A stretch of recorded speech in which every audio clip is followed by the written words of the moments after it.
அப்போ அவர் வந்து ஒரு நாள் ஒரு புக்கு கொடுத்தாரு, விடுதலை, ஞான விடுதலை அப்படின்னு ஒரு புக் கொண்டு என் கையில் கொடுத்தாரு. இதை படிச்சுட்டு நாளைக்கு வந்து எனக்கு சொல்லுங்க அப்படின்னாரு. சரின்னு வாங்கிட்டு போய் படித்தாச்சு. மறுநாள் கொண்டு போய் கிளாஸில் கொடுத்துட்டேன்.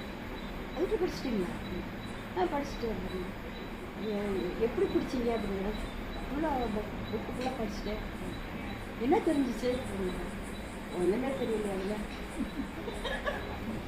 ஒன்றும் தெரியலையா அப்படின்னு கேட்டார். ஆமாம், அதில் இதை விட எளிமையாக எழுதுறதுக்கு ஒருத்தரால் முடியவே முடியாது. வேணும்னா அந்த எழுத்தாளரை கூப்பிட்டு ஒரு கோயில் கட்டியான வச்சுக்கணும் அப்படின்னு சொன்னேன். அப்போ அவர் சொன்னார், அவர் அதில் நம்பர் இருக்குது, நீங்கள் பேசுங்க அப்படின்னு சொன்னார். நான் அதோட விட்டுட்டேன். ஒரு 2-3 மாதம் இருக்கும். பழையபடி என்னை கூப்பிட்டு பேசினேன். நீங்கள் பேசவே இல்லையா அப்படின்ட்டு. இல்லை, எனக்கு